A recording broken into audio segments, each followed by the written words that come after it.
Ja ku takohemi sërish. Para se të shkojmë me rubrikën tonë të përhershme, një falënderim i posaçëm shkon për sponsorin tonë Golden Eagle Erotic. E tani vjen e vërtet e pa vërtet. Kush nga estrada fillua një lidhje të re? Këtë e kuptoni në vazhdim. Seven Saraci në lidhje me Dafina Zeqirin, kjo është plotësisht e pavërtet. Dafina Zeqiri, e cila që disa muaj gjendet në Amerikë, është duke punuar me disa projekte të reja muzikore. Por jashtë muzikës, ajo u përfol për një lidhje të mundshme dashurie me këngëtarin Seven Saraci. Shtypi Rozu mbosh me këtë lajm, por që në fund del të jeti pavërtet. Të kontaktuar nga ne, ky lajm mohohet duke thënë që ata janë vetëmet shumë të mirë dhe mes tyre nuk ka asgjë më shumë.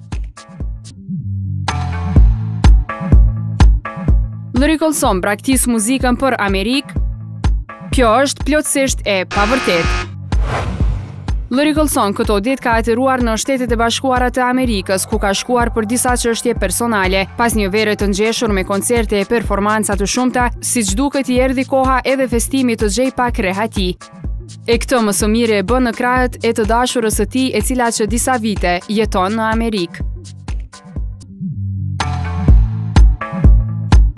Mirjeta Shalës I refuzohet viza për të dytën herë, kjo është plotësisht e vërtet. Javën e kaluar Priveju informoi gjere gjatë rreth skandalit që po zhvillon Rusia në lidhje me Miss Universe. Konkurrentja nga Kosova Mirjeta Shala, e cila për herë të dytë provoi fatin duke aplikuar për vizë në shtetin rus, për fat të keq edhe kësaj here mori përgjigjen negative. Këtë informacion e konfirmoi fotografi zyrtar I Miss Universe Fadil Berisha.